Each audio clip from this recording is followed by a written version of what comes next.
Hello everyone, আসসালামু আলাইকুম। Welcome to my channel. It's me Asif Rahman. আজকে একটা ইম্পর্টেন্ট বিষয় নিয়ে আসলাম আপনাদের কাছে। অনেকেই কমেন্ট করেছিলেন, রিকোয়েস্ট করেছিলেন যে ভাই ইউরোবাসের যে সিভি, সেই সিভিটা আমরা কিভাবে করব এবং কিভাবে করলে অ্যাডমিশন লেটার পাওয়ার যে প্রতিযোগিতা, সেই প্রতিযোগিতায় এগিয়ে থাকবো বা দাঁত স্কলারশিপ পাওয়ার জন্য আমরা এগিয়ে থাকবো। তো আমি এটা নিয়েই এই ভিডিওটি করা। জানি ভিডিওটি অনেকটা বড় হয়ে গিয়েছে। আসলে এটা তো আপনারাও হয়তো বুঝেন যে একটা সিভি তৈরি করতে তো আসলে সময় লাগে। তো এইজন্য অনেক ইনফরমেশন কিন্তু এখানে এড করা লাগছে, যার কারণে ভিডিওটি অনেক বড় হয়ে গেছে। তো এইজন্য দুঃখিত। তো আশা করি ভিডিওটি মনোযোগ দিয়ে প্রথম থেকে একদম শেষ পর্যন্ত দেখবেন, কারণ অল্প কিছু পোর্শনও মিস করে থাকেন তাহলে কিন্তু কোনো একটা সেকশন অ্যাড করতে গিয়ে আপনারা হয়তো মিস করে ফেলতে পারেন। তো আশা করি ভিডিওটি সম্পূর্ণ দেখবেন এবং ভিডিও দেখে দেখে আপনারা আপনাদের ইউরোপাসের সিভিটি, সেই সিভিটি তৈরি করে ফেলুন। তো আর কথা না বাড়িয়ে আমরা চলে যাই আমার ডেস্কটপে। চলুন যাওয়া যাক। তো প্রথমেই আপনাদের চলে যেতে হবে কোনো একটি ব্রাউজারে। তো আমি Google Chrome ইউজ করতেছি এখানে। তো ব্রাউজার ওপেন করে আপনি যদি এখানে সার্চ করুন গুগলে ইউরোপাস সিভি, তাহলে এই যে প্রথম যে লিঙ্কটি চলে আসবে সেই লিঙ্কে প্রেস করবেন। তো এই লিঙ্কে প্রেস করার পরে এই যে অ্যাকসেপ্ট অল কুকিজ দিয়ে দিবেন। এরপর লগ ইন টু ইউরোপাস এখানে প্রেস করবেন। তো আপনার যদি অ্যাকাউন্ট থেকে থাকে তাহলে আপনি সেই অ্যাকাউন্ট দিয়ে এখানে সাইন ইন করবেন। সাইন ইন করে তাহলে আমার সাথে সাথে আপনার সিভিটি তৈরি করে নিতে পারেন। আর যদি আপনাদের অ্যাকাউন্ট না থাকে তাহলে এই যে ক্রিয়েট অ্যান অ্যাকাউন্ট এখানে প্রেস করবেন। প্রেস করার পরে আপনার ফার্স্ট নেম লিখবেন, তারপরে লাস্ট নেম লিখবেন। পাসপোর্টে যেভাবে ফার্স্ট নেম এবং লাস্ট নেম আছে সেভাবে এখানে লিখে দিবেন। এরপরে এখানে দিবেন হচ্ছে ইমেল, তারপরে ইমেলটি আবার লিখবেন, লিখে এখানে প্রেস করে টিক বক্সটা টিক দিয়ে দিবেন। এরপর ক্রিয়েট অ্যান অ্যাকাউন্ট দিবেন। এখানে প্রেস করার পরে 60 সেকেন্ডের মতো সময় নেবে এবং আপনার ইমেল একটা মেইল আসবে। আমি যদি একটু দেখাই যে মেইলটা কিরকম হবে, এই যে অথেন্টিকেশন সার্ভিস, এখানে হচ্ছে আপনার ইমেল অ্যাড্রেসটা থাকবে এবং এখানে দেখুন এই যে লিংক দিয়েছে, এই লিংক এবং এই লিংক, যদি আপনার এই লিংক কাজ না করে তাহলে আপনার এই লিংকে যেতে হবে। সো এই লিংকে প্রেস করার পরে আরেকটা উইন্ডো আসবে, সেই উইন্ডোতে হচ্ছে আপনার পাসওয়ার্ড সেট করতে হবে। তো আপনার মতো করে আপনি পাসওয়ার্ডটা সেট করবেন। পাসওয়ার্ডটি সেট করে অবশ্যই কোথাও একটি নোট করে রেখে দিবেন, বা যদি আপনি ভুলে যান তাহলে সেখান থেকে দেখে আপনি আবার পরবর্তীতে পাসওয়ার্ডটা লিখতে পারবেন। তো এরপরে আপনার লগ ইন করতে হবে এই পাসওয়ার্ড দিয়ে। পাসওয়ার্ড দিয়ে যখন লগ ইন করবেন, লগ ইন করার পরে এইরকম একটা ইন্টারফেস চলে আসবে। এখানে প্রথম অপশনটা বলতেছে আপলোড মাই ইউরোপাস সিভি। তো আপনার তো ইউরোপাস সিভি নেই এখন পর্যন্ত, তো সেক্ষেত্রে আপনি এখানে আপলোড দিতে পারবেন না। তো এরপর হচ্ছে start from your profile, select from my library, কোনোটাই নেই আপনার, কারণ আমরা হচ্ছে নতুন সিভি তৈরি করতেছি। সো ক্রিয়েট মাই প্রোফাইল। সো চলে আসলো দেখুন। তো এখন একে একে করে আপনার সবকিছু ফিল আপ করতে হবে। তো প্রথমে এখানে ল্যাঙ্গুয়েজটা ইংলিশই থাকলো, সিলেক্ট ডেট ফরম্যাট। ডেট ফরম্যাটটা আই থিঙ্ক ঠিকই আছে। প্রথমে ডেট, তারপরে মান্থ, তারপরে ইয়ার, এটাই থাক। এবার হচ্ছে ফার্স্ট নেম দিবেন। এই যে দেখুন, ফর এক্সাম্পল এখানে যেটা এক্সাম্পল দেওয়া আছে যে জন ডো, আমি এই নামটাই লিখে দিচ্ছি, জন ডো। সো এটা হচ্ছে ফার্স্ট নেম, এটা হচ্ছে লাস্ট নেম। সো যদি কারণ একের অধিক নাম থাকে, ধরুন আমি যদি এরকম লিখি যে জন বিয়ার্ডো, তাহলে কিন্তু এই যে প্রথমে দুইটা হচ্ছে ফার্স্ট নেম এবং পরেরটা হচ্ছে লাস্ট নেম হবে। এরপর হচ্ছে আপনার ডেট অফ বার্থ দিবেন। এরপর হচ্ছে জেন্ডার মেল, ওকে, ন্যাশনালিটি বাংলাদেশি। হ্যাঁ, একটু হাস্যকর লাগতে পারে যে জন বিয়ার্ডো কিভাবে বাংলাদেশি হয়, যাই হোক ভাই, এটা একটা এক্সাম্পল হিসেবে দিচ্ছি, কোনো কিছু মনে করবেন না। তো এরপর হচ্ছে ইমেল অ্যাড্রেস, মানে এখানে যে ইমেল অ্যাড্রেস এটা হচ্ছে আপনাকে কোন ইমেলে কন্ট্যাক্ট করা হবে। তো এখানে এক্সাম্পলে যেটা দেওয়া আছে আমি ওটাই লিখে দিচ্ছি, ধরুন @gmail.com। তো এরপরে হচ্ছে ফোন নাম্বার দিতে হবে। সো ফোন নাম্বারে দেওয়ার আগে এখানে আপনি ধরুন আপনার এটা হোম দিয়ে দিলেন। সো এখান থেকে আপনাকে কোড সিলেক্ট করতে হবে। আপনি জাস্ট এই ডেট লিখুন, তাহলে দেখুন এই যে চলে আসছে বাংলাদেশ। তো এরপরে লিখবেন আপনার ফোন নাম্বার। তো এরপরে হচ্ছে আপনার প্রথমে হচ্ছে অ্যাড্রেসটা দিতে হবে। তো আপনারা যদি দুটো অ্যাড্রেস দিতে চান তাহলে এখানে দিতে পারেন। ধরুন একটা অ্যাড্রেস হচ্ছে আপনার হোম, মানে আপনার যে বাসা, আর একটা অ্যাড্রেস হচ্ছে ওয়ার্ক। আপনি দুটোই দিতে পারেন। তো আমি ধরুন ওয়ার্কের অ্যাড্রেসটা দিব। তো শেষ। এরপর পোস্টাল কোড দিয়ে দেবেন, আবারও দিয়ে দিচ্ছি পোস্টাল কোড একটা, সিটি ঢাকা, কান্ট্রি, ওয়ার্ক গেল। সো আপনি চাইলে হোম অ্যাড্রেসটাও দিয়ে দিতে পারেন, ধরুন যে লোড নং। সো আপনাকে তো পার্সোনাল ইনফরমেশন আপনার এখানে দেওয়া হয়ে গিয়েছে। এরপরে ধরুন নেক্সট দিলাম। তো আমি এখানে সেভ করবো না, নো থ্যাঙ্কস, ওকে। এরপরে আসুন ওয়ার্ক এক্সপিরিয়েন্স। তো এখন হচ্ছে আপনার ওয়ার্ক এক্সপিরিয়েন্স এখানে শেয়ার করতে হবে। তো সাপোজ দেখুন অকুপেশন আর পজিশন হেল্ড। তো আপনি কোন পজিশনে জব করেছেন, ধরুন যদি আমি আমারটা দিয়ে দিলাম যে স্পেশালিস্ট। এমপ্লয়ার, কোম্পানি নেম দিয়ে দিবেন, সিটি ঢাকা, সিটির নাম দিয়ে দিবেন আপনাদের যে সিটি হবে, আমি ঢাকা দিয়ে দিচ্ছি আপাতত। এরপরে বাংলাদেশ। এরপরে দেখুন যে কখন থেকে কখন। সো প্রথমে যে আপনি কোম্পানির নামটা দিবেন সেটা অবশ্যই আপনি এখন বর্তমানে যেখানে কাজ করতেছেন অবশ্যই সেই কোম্পানিটাই হবে নাকি, কারণ আপনি কিন্তু এখন অ্যাপ্লাই করতে যাচ্ছেন। তো মানুষও যখন অ্যাপ্লাই করবে ইউনিভার্সিটিতে, তো অ্যাপ্লাই এর আগে তো আপনি জব ছেড়ে দেবেন না। তো ধরে নিচ্ছি যে এটা হচ্ছে আপনার কারেন্ট জব। তো আমি দিয়ে দিচ্ছি যে ধরুন 2022 থেকে এখন পর্যন্ত কাজ করতেছেন, তো এটা অনগোয়িং দিয়ে দেব। এই যে মেইন অ্যাক্টিভিটিস, এটা কিন্তু ইম্পর্টেন্ট। একটু বলে রাখি, যারা দাদ স্কলারশিপের জন্য অ্যাপ্লাই করবেন অথবা কিছু প্রোগ্রাম আছে, ধরুন আমি এখন যে প্রোগ্রামে পড়তেছি, এই প্রোগ্রামে যদি কেউ পড়তে আসতে চায় মানে ফটোগ্রামেট্রি এন্ড জিওইনফরমেটিক্সে, তখন হচ্ছে আপনার 2 বছরের সাবজেক্ট রিলেটেড জব এক্সপিরিয়েন্স থাকা বাধ্যতামূলক। ধরুন আমার সাবজেক্ট রিলেটেড জব ছিল এই যে জিআইএস স্পেশালিস্ট, এটা হচ্ছে আমার সাবজেক্ট রিলেটেড জব। আমি আরবান প্ল্যানিং নিয়ে পড়াশোনা করেছি, ব্যাচেলর করেছি, তো আমি সাবজেক্ট রিলেটেড আমার 3 ইয়ার্স এর উপরে জব এক্সপিরিয়েন্স ছিল। তো এখানে ইম্পর্টেন্ট হচ্ছে এই যে মেইন অ্যাক্টিভিটিস এন্ড রেসপন্সিবিলিটি, এখানে আপনার অবশ্যই ভালোভাবে উল্লেখ করতে হবে। তো এখানে ধরুন যদি আমি আমারটা দিয়ে দিই, এই যে আমারটা এখানে দিয়ে দিচ্ছি, এটা দিতে কোনো সমস্যা নেই। এই যে দেখুন আমি কিন্তু দিয়ে দিলাম। তো এখানে দেখুন আমি কি কি নিয়ে কাজ করেছি, সেই কাজের ডিসক্রিপশন গুলো কিন্তু এখানে কিন্তু আপনার স্টোরি লেখা যাবে না। দেখুন আমি কিন্তু বড় আকারে কোনো সেন্টেন্স লিখিনি। আপনার যদি প্রেজেন্টেশন দেওয়ার অভিজ্ঞতা থাকে তাহলে আপনারা জানবেন এটাকে বুলেট পয়েন্ট বলা হয়। তো বুলেট পয়েন্টে জাস্ট সংক্ষেপে আপনি কি কি কাজ করেছেন দেখুন আমি কি কি কাজ করেছি, যেমন GS mapping along with technical report preparation এটা করতাম, তারপরে ইমেজ ক্লাসিফিকেশন অ্যানালাইসিস করতাম, ডেম ম্যাপ প্রিপারেশন করতাম, তারপর প্রজেক্ট প্রপোজাল ডেভেলপমেন্ট করতাম, then field visit and primary data collection, then project management and design. So এই সব কাজগুলো আমি করতাম। তো আপনারা জাস্ট এভাবে উল্লেখ করতে হবে কিন্তু ভালোভাবে যে আপনি আসলে কি কাজ করতেন, কারণ ওরা কিন্তু এই সিভিটাই দেখবে যে আসলে আপনার কি অভিজ্ঞতা আছে, এবং আপনি যে জার্মানিতে মাস্টার্স করতে আসবেন বা দাদ যদি আপনাকে অফার করতে চায়, তখন ওরা সিভি দেখে কিন্তু ওরা আপনাকে জাজ করবে যে আপনি আসলে উপযুক্ত কিনা। সো এখানে কিন্তু এটা অনেক ইম্পর্টেন্ট। সো এটা গেল। এরপরে এখানে যদি চাপ দেন যে add another new experience, so একটা এক্সপিরিয়েন্স গেল। তো আমি ধরেন আরেকটা এক্সপিরিয়েন্স লিখতেছি যে এর আগে আমি ধরুন কাজ করেছি আরবান প্ল্যানার হিসেবে। আপনারা যে ফিল্ডে কাজ করেছেন আপনি সেটা এখানে লিখে দিবেন। ওকে, তো এমপ্লয়ার আবার এখানে কোম্পানি নেম দিবেন, সিটি এবার দিয়ে দিচ্ছি। ধরুন আপনারা যদি অন্য কোনো সিটিতে কাজ করে থাকেন তাহলে এই যে দিয়ে দিলাম চিটাগং। এখন দেখুন এখানে আপনি কবে থেকে কবে কাজ করতেছেন। তো এখানে ধরুন আপনি 2021 থেকে কাজ করতেছেন। তো এখানে দেখুন এই কাজ কিন্তু আপনি শুরু করছেন 1 জানুয়ারি 2022 থেকে ধরুন, তাহলে অবশ্যই এই জবের এন্ডিংটা তার আগে হয়েছে। ঠিক আছে, তাহলে সেই ক্ষেত্রে এরকম ধরেন একটা ডেট, সাপোজ 12 দেন 2021, দেখুন জব কিন্তু শেষ। এরপরে আবার এই যে এখানেও কিন্তু আবার ওই অফিসে আপনি কি কি কাজ করেছেন সেটা কিন্তু আবার এখানে দিয়ে দিতে হবে। দেখুন এখানেও আমি একটা এক্সাম্পল দিয়ে দিলাম যে আমি আমার লাস্ট জবের আগের জবে আমি কি কি কাজ করতাম। তো এভাবে করে কিন্তু আপনারাও আপনাদেরটা অ্যাড করে দিতে পারবেন। তো আপনাদের যদি একের অধিক থাকে সেটাও এখানে ওয়ার্ক এক্সপিরিয়েন্স দিতে কোনো দ্বিধাবোধ করবেন না। যত ওয়ার্ক এক্সপিরিয়েন্স আছে সব কিন্তু এখানে অ্যাড করবেন। সেটা যদি 4টা 5টাও হয় সব অ্যাড করবেন, কারণ জব এক্সপিরিয়েন্স খুবই ইম্পর্টেন্ট। সো আপনি এখানে অ্যাড করবেন সবগুলো। তো আমি 2টো অ্যাড করেছি, তো আপনাদের যদি আরো বেশি থাকে সেগুলো এখানে অ্যাড করে দিবেন। এরপরে নেক্সট। সো এরপরে কি আসছে দেখুন education. So education and training. So প্রথমেই আপনি যেটা দিবেন, যদি আপনাদের যদি কোনো মাস্টার্স থেকে থাকে বাংলাদেশে, মাস্টার্স দিয়ে শুরু করবেন। সো আমি আমারটা দিব এখন।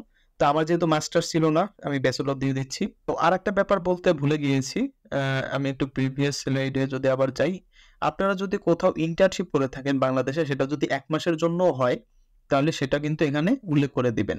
সেখানে কিন্তু পজিশনের নাম হবে ইন্টার্ন, তারপরে কোম্পানির নাম দিবেন, তারপর কতদিন কাজ করেছেন সেটি দিবেন এবং কি কি কাজ করেছেন সেটাও এখানে দিয়ে দেবেন। তো ইন্টার্নশিপটাও এখানে দিতে কিন্তু কার্পণ্যবোধ করবেন না। তো নেক্সট দিলাম।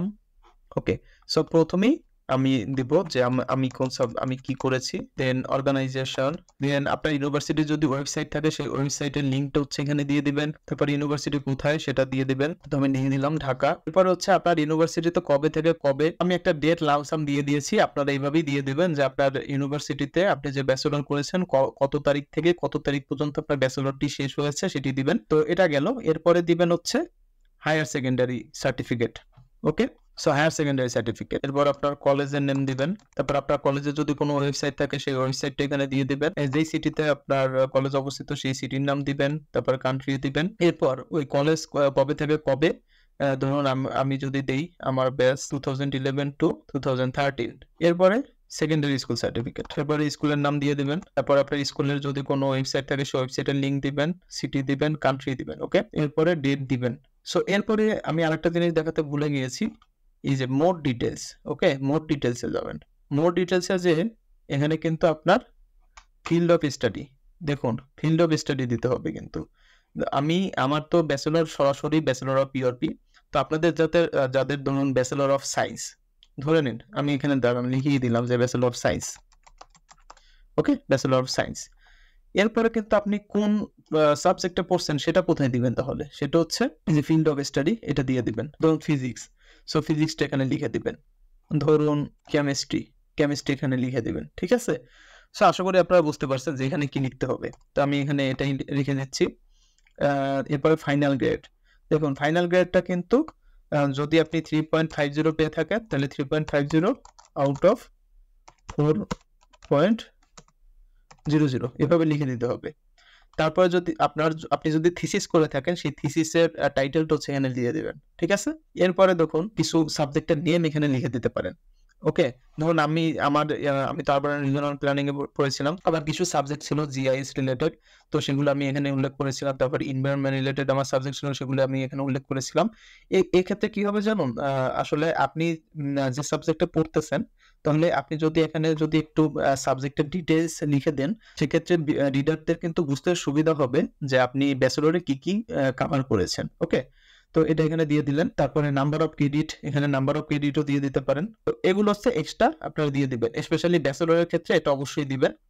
এরপরে চলে আসুন হায়ার সেকেন্ডারি সার্টিফিকেটে যদি মোর ডিটেইলসে যান, তাহলে ফিল্ড অফ স্টাডি কি হবে বলুন তো? ফিল্ড অফ স্টাডি হবে science, sorry field of study science হবে কারো ক্ষেত্রে আর্টস হবে, কারো ক্ষেত্রে বিজনেস হবে। ঠিক আছে, আমি আসলে আমার সায়েন্স ছিল, এই কারণে আমি সায়েন্স বলে ফেলেছি। তো তিনটা আমাদের ফিল্ড অফ স্টাডি, আসলে এইচএসসি তো তিনটা ছিল আর এসএসসি তো তিনটা ছিল। সো তিনটার আপনাদের যেটা হবে সেটা এখানে দিয়ে দিবেন। এবার ফাইনাল গ্রেড এখানে এভাবে দিয়ে দিবেন 5 আউট অফ 5, এটা এভাবে দিয়ে দেবেন। এখানে আসলে ডেসক্রিপশনে কিছু না লিখলেও হবে, এখানে দরকার নেই। আসলে ব্যাচেলরের ক্ষেত্রে আমি রিকমেন্ড করবো আপনারা এখানে কিছু ডেসক্রিপশন লিখে দেবেন। ডেসক্রিপশন বলতে আপনি কোন আসলে আপনি তো অনেকগুলো কোর্সই আপনি ব্যাচেলরে করেছেন, কিন্তু সব উল্লেখ করার দরকার নেই। এটা নির্ভর করতেছে যে আপনি কোন সাবজেক্টে অ্যাপ্লাই করবেন জার্মানির মাস্টার্সে। এবার ওই সাবজেক্ট রিলেটেড আপনি কোন কোর্স করছেন সেই কোর্সগুলো হচ্ছে এখানে উল্লেখ করবেন। ওকে, আশা করি বুঝতে পারছেন। তাহলে সেক্ষেত্রে যেটা হবে, ওই যে আমি অলরেডি যেটা বললাম যে ভিউয়ারদের আপনার বুঝতে সুবিধা হবে। তো এই যে কলেজে আমরা যেভাবে চেঞ্জ করলাম, ঠিক এভাবে এসএসসিটাও এই মোর ডিটেইলসে যে ফিল্ড অফ স্টাডি দিবেন এবং ফাইনাল গ্রেডটি দিয়ে দিবেন, যে 5 আউট অফ 5 অথবা 4.5 আউট অফ 5 যেটাই হোক সেটা এখানে দিয়ে দিবেন। এরপর নেক্সট আরেকটা জিনিস বলতে ভুলে গিয়েছি, আপনারা যদি কোনো অনলাইনে ট্রেনিং করে থাকেন বা ফিজিক্যালি কোনো ট্রেনিং নিয়ে থাকেন বাংলাদেশে, অথবা অনলাইনেও করতে পারেন, অনেকেই উদেমিতে ট্রেনিং করেন, তারপরে কোর্সেরাতে ট্রেনিং করেন, তাহলে কিন্তু আপনারা সেই সার্টিফিকেশনগুলো এখানে অ্যাড করতে পারবেন। তাহলে সেক্ষেত্রে হবে টাইটেলে হবে হচ্ছে আপনার ট্রেনিং এর যে টাইটেল, আপনার কোন টপিকস এর উপর আপনি ট্রেনিং নিয়েছেন সেই টাইটেলটি এখানে দিবেন। Suppose training on cartograph, this is the title of your training. Organization name suppose ES Roy, আমি হচ্ছে আমার ফিল্ডের এগেইনস্টে দিচ্ছি, অথবা আপনি ধরুন উদেমি থেকে কোনো করছেন, সেক্ষেত্রে এখানে উদেমি দিয়ে দেবেন। তারপর উদেমির ওয়েবসাইটের নাম দিয়ে দিবেন, বা কোর্সেরা হইতে পারে, অনেকেই কোর্সেরা থেকে কোর্স করেন, তো এখানে ওয়েবসাইট দিয়ে দিবেন। তারপর সিটি কান্ট্রি দরকার নেই, কিন্তু কবে থেকে কবে এই কোর্সটি আপনি করেছিলেন সেটি এখানে দিয়ে দিবেন। তো এরপর একের অধিক যদি আপনি ট্রেনিং করে থাকেন, তবে আরেকটা জিনিস বলবো, ট্রেনিং এর ক্ষেত্রে হচ্ছে যদি এরকম হয় যে আপনি অনেক ট্রেনিং করছেন, ধরে নিলাম যে 10টা, তাহলে সবগুলো অ্যাড করার দরকার নেই। জাস্ট ওখান থেকে আপনার কাছে যেটা মনে হয় যে হ্যাঁ এই ট্রেনিং গুলো ইম্পর্টেন্ট, আমি যদি এটা অ্যাড করি তাহলে হয়তো আমার সিভিটা ভারী হবে, আপনি সেগুলো অ্যাড করবেন। আর আপনি যদি 2-3টে ট্রেনিং অ্যাটেন্ড করেন আপনার লাইফে, তাহলে হচ্ছে সেই 3টেই এখানে অ্যাড করে দিতে পারেন। এরপর আমরা আবার নেক্সটে যাই, সরি আমি ভুলে গিয়েছিলাম, এই কারণে আবার ব্যাকে গিয়ে আপনাদেরকে এটা দেখাইলাম। এরপরে হচ্ছে প্রথমে দেখুন মাদার টাং বলতেছে, মাদার টাং কি, মাদার টাং দিয়ে দিবেন, সরি নট বাংলা, আপনি যদি বেঙ্গলি লেখেন তাহলে আসবে হ্যাঁ বেঙ্গলি। সো এরপরে আদার ল্যাঙ্গুয়েজ অবশ্যই ইংলিশ দিয়ে দিবেন। সো ইংলিশের লেভেল দিয়ে দিবেন, আপনারা যদি ভালো হন তাহলে C1 দিয়ে দিতে পারেন। সো এরপর আসুন ডিজিটাল স্কিল এখানে অলরেডি দেখুন বাই ডিফল্ট কয়েকটাই আছে, তো এটার বাইরে আপনি আরো কিছু দিয়ে দিবেন। অটোডেস্ক, অটোক্যাড ধরুন এটা দিলাম, এই যে দেখুন এখানে অ্যাড হয়ে গেছে। এই যে দেখুন এভাবে যদি এখান থেকে এগুলো নিতে চান, এই যে এভাবে ড্র্যাগ করলে এখানে চলে আসবে। দেন পাওয়ার পয়েন্ট এগুলো ডিলিট করে দিবেন। এরপরে যদি আপনাদের আরো কিছু থাকে, যেরকম ধরুন ফটোশপ, আপনারা যদি কেউ ফটোশপের কাজ পারেন, আপনারা আসলে ডিজিটাল স্কিল যা যা আছে সবই এখানে অ্যাড করে দিবেন। ওকে, এখানেও আসলে কার্পণ্যতা বোধ করার কোনো কারণ নাই। এরপরে ক্রিয়েট, সো দেখুন আপনার কিন্তু সিভি অলরেডি তৈরি হয়ে গেছে, এই যে দেখছেন, কিন্তু এখনো বাকি আছে কিছু, এখনো আপনাকে আরো কিছু অ্যাড করতে হবে এডিশনাল। সেটা হচ্ছে প্রথমেই আপনার একটা ছবি দিতে হবে, এরপর হচ্ছে মাই পার্সোনাল ইনফরমেশন। তো এখানে দেখুন আপনার সবকিছু এখানে কিন্তু অটোমেটিক শো করতেছে, কিন্তু এখানে যদি এডিট করেন, এই বক্সটি কিন্তু অনেক ইম্পর্টেন্ট, অ্যাবাউট ইউ। তো তো এখানে হচ্ছে আপনাদেরকে লিখে দিতে হবে আপনাদের সম্পর্কে। সো আমি এখানে যে একটি দিয়ে দিলাম ফর এক্সাম্পল, এভাবে হচ্ছে আপনার সম্পর্কে আপনি একটি লাইন লিখে দিবেন, একটি বা দুটো লাইন, এরপরে সেভ দিবেন। তাহলে যেটা হবে, এই যে দেখুন সিভি প্রথমেই আপনার নামের পরেই আপনার এই লেখাটি এখানে চলে আসবে। যখন আপনার ওয়ার্ক এক্সপিরিয়েন্স অ্যাড করবেন, মাঝে মধ্যেই হয়, আমিও যেটা ফেস করছি, কারেন্ট জব সেটি এরকম নিচে চলে যাচ্ছে আর আগের জবটা উপরে চলে আসতেছে। তাহলে সেক্ষেত্রেও কিন্তু আপনি এটি ঠিক করতে পারবেন, জাস্ট এই যে এখানে প্রেস করলেই হবে। তো আমি আবার এই যে এটা এখানে প্রেস করে এটা উপরে উঠিয়ে দিলাম। তো ল্যাঙ্গুয়েজ স্কিল গেল, ডিজিটাল স্কিল গেল। এখন দেখুন এখানে দেখুন অ্যাড নিউ সেকশন। তো আমরা এখন নিউ সেকশন অ্যাড করব। নিউ সেকশনে যেটি অ্যাড করবেন, আপনাদের যদি কোনো পাবলিকেশন থাকে পাবলিকেশন অ্যাড করবেন, কারণ এই পাবলিকেশন কিন্তু খুবই কাজে দেয় দ্বাদশ স্কলারশিপ পাওয়ার জন্য।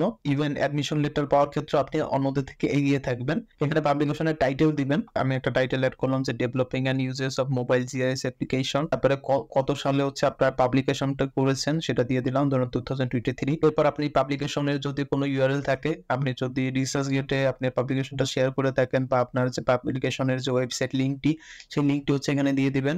এরপর হচ্ছে রেফারেন্সে দিয়ে দিবেন। এই যে দেখুন অটোমেটিক কিন্তু যে এখানে কিন্তু লেখা আছে দেখুন authors, then year of publication, then title, then journal title, then volume, then pages. আপনারা জানেন যাদের আপনাদের পাবলিকেশন আছে রেফারেন্স কিভাবে দিতে হবে, সেভাবে এখানে রেফারেন্স দিয়ে দিবেন। এরপর ডেসক্রিপশনে যদি 2-3টি জাস্ট বুলেট পয়েন্ট দিতে চান, পাবলিকেশনের আসলে অবজেক্টিভ কি সে অবজেক্টিভ এখানে দিয়ে দিতে পারেন। পাবলিকেশন অ্যাড হয়ে গেছে। এরপর যদি আপনার একের অধিক পাবলিকেশন থাকে, তাহলে যে এখানে অ্যাড পাবলিকেশন দিবেন, আবার দিয়ে আমি আবার সেম জিনিসটাই দিয়ে দিচ্ছি। দেখুন এখন কিন্তু দুটো পাবলিকেশন চলে আসছে। তো পাবলিকেশন অ্যাড করার পরে এরপরে অ্যাড করবেন আপনার থিসিস। চলে আসুন আবার অ্যাড নিউ সেকশনে।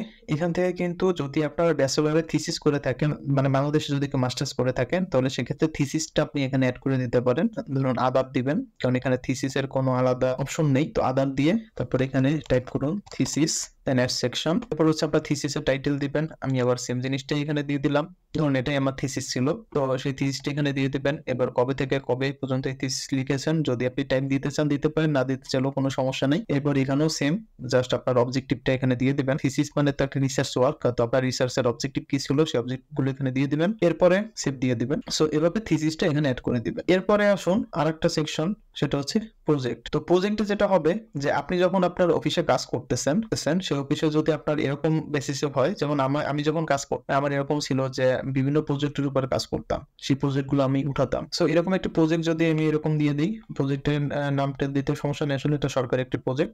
তো এই প্রজেক্টের নাম এভাবে দিয়ে দিবেন যে আপনি কোন প্রজেক্টের উপর কাজ করেছেন, তারপরে কত সাল থেকে কত সালে, ধরুন দিলাম 2022 to 2023। এরপর ডেসক্রিপশন বক্সে আপনি কি কি কাজ করেছেন সেটা এখানে উল্লেখ করবেন। আমি যদি দেখাই, আমি আমারটা দিয়ে দিলাম। তো এভাবে দিয়ে তারপরে সেভ দিবেন। সেভ দেওয়ার পরে দেখুন সেভ হয়ে গেছে। যদি এরকম হয় যে অনেক প্রজেক্টে কাজ করেছেন, তাহলে সব এখানে অ্যাড করার দরকার নেই। আবারও বলবো যে আপনার সাবজেক্ট রিলেটেড যদি কোনো প্রজেক্ট থাকে, তাহলে তো এটা খুবই ভালো, শুধু ওই প্রজেক্টগুলোই দিবেন। আর যদি নাও থাকে, তারপর 2-3টা প্রজেক্ট এখানে দিয়ে দিবেন, হ্যাঁ আপনি কাজ করেছেন আপনার সাবজেক্ট রিলেটেড। তো অবশ্যই সাবজেক্ট রিলেটেড আপনার প্রজেক্ট থাকার কথা, কারণ দ্বাদশ স্কলারশিপে কিন্তু যে 2 বছরের এক্সপিরিয়েন্স চাওয়া হয়, সেটি কিন্তু সাবজেক্ট রিলেটেড জব এক্সপিরিয়েন্স। তো আপনি যদি সাবজেক্ট রিলেটেড জব করে থাকেন এবং সেই সাবজেক্ট রিলেটেড যদি আপনি কোনো মাস্টার্সের জন্য অ্যাপ্লাই করতে চান, তাহলে অবশ্যই কাজের সাথে আপনার রেসপন্সিবিলিটিস অনেক মিল থাকবে। তাহলে সেক্ষেত্রে কিন্তু এখানে যদি আপনি শেয়ার করেন, তাহলে কিন্তু আপনার সিভিটা অনেক ভারী হবে। তো এভাবে করে আপনি আরো প্রজেক্ট অ্যাড করবেন। তো এভাবে কিন্তু আরো এখানে সেকশন আছে যে অনার্স এন্ড অ্যাওয়ার্ড। যদি আপনাদের কোনো অ্যাওয়ার্ড পেয়ে থাকেন,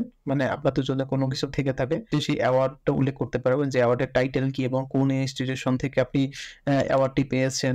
তো সেগুলো সব এখানে অ্যাড করতে পারবেন। এখন আরেকটা জিনিস বাকি আছে, সেটা হচ্ছে নেটওয়ার্ক এন্ড মেম্বারশিপ। এই জিনিসটা কি বলুন তো? এই জিনিসটা হচ্ছে যদি এই কোনো অর্গানাইজেশনের সাথে জড়িত থাকেন, ধরুন আমি আরবান প্ল্যানার, তো আমাদের একটি প্ল্যানিং অর্গানাইজেশন আছে বাংলাদেশে, তো আমি সেই অর্গানাইজেশনের মেম্বার। তো আপনারা যদি এরকম, ধরুন আমি যতদূর জানি সিভিল ইঞ্জিনিয়ার যারা, তাদেরও এরকম সিভিল ইঞ্জিনিয়ার মানে ইঞ্জিনিয়ারিং এর একটা অর্গানাইজেশন আছে, তারা সেখানকার মেম্বার হয়ে থাকে। তো জিওগ্রাফারদের জন্য মানে জিও স্পেশালিস্ট যারা, তাদেরও একটা এরকম অর্গানাইজেশন আছে, তারা সেই অর্গানাইজেশনের মেম্বার। এরকম আপনারা যদি কোনো অর্গানাইজেশনের মেম্বার হয়ে থাকেন, তাহলে সেই অর্গানাইজেশনের নাম দিবেন। নাম দেওয়ার পরে কবে থেকে কবে পর্যন্ত আপনি মেম্বার, বা যদি রানিং থাকেন অনগোয়িং দিয়ে দিবেন। অর্গানাইজেশনের নেম দিবেন। এরপরে কোথায় অর্গানাইজেশন, ধরুন ঢাকা, ম্যাক্সিমাম তো ঢাকাই হবে, ঢাকা দিবেন। এবার ডেসক্রিপশনে হচ্ছে আপনি কি দিয়ে দিবেন, ধরুন আমি দিলাম অ্যাসোসিয়েট মেম্বার। তো দিয়ে সেভ দিবেন। তো সেভ দেওয়ার পরে এই যে দেখুন চলে আসছে যে অর্গানাইজেশনের নাম, মানে এখানে তো অর্গানাইজেশনের নাম আসবেই, তারপরে আপনি কি অবস্থায় আছেন সেটা এখানে আছে। এরপর আবার চলে আসবো অ্যাড নিউ সেকশনে। এখান থেকে এখন দেখিয়ে দেই, আমি আর এগুলো অ্যাড করবো না।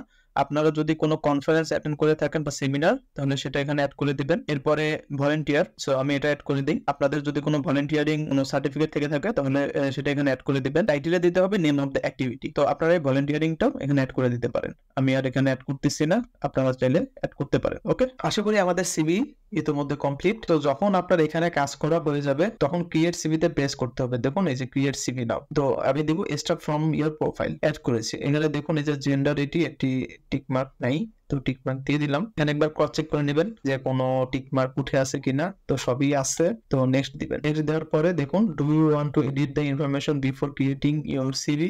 আমরা তো কেবলই সিভিটা তৈরি করলাম, সেক্ষেত্রে আমি নো থ্যাঙ্কস দিব। আর যদি আপনারা আরো কিছু এডিট করতে চান ইয়েস আই টু দিতে পারেন। নো থ্যাঙ্কস দিলাম। নো থ্যাঙ্কস দেওয়ার পরে এই যে দেখুন এখানে 4টা ফরম্যাট আছে। আপনি এই 4টা ফরম্যাটের ভিতরে যেটা ভালো লাগে সেটা এখান থেকে পছন্দ করবেন। তো ছবি যখন অ্যাড করবেন তখন এখানে ছবি চলে আসবে। এরপরে দেখুন এই যে আপনার সিভিটা কত সুন্দর লাগতেছে এখন। এরপরে পেজ নাম্বার দিবেন। এরপর দেখুন অ্যাড ক্লোজিং স্টেটমেন্ট, এইটা খুবই ইম্পর্টেন্ট। কেন বলুন তো, সিভিতে কিন্তু অবশ্যই আপনার সিগনেচার অ্যাড করতে হবে, কারণ উইদাউট সিগনেচার সিভির কোনো ভ্যালিডেশন নাই আসলে। সো এখানে একটা লেখা দিতে হবে। সো আপনারাও এখানে এই সেম লেখাটি দিয়ে দিতে পারেন, এটা আসলে তেমন কিছুই না।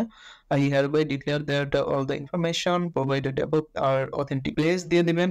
জামারিতে কিন্তু সাইনের পাশে সবসময় প্লেস দেয় ওরা।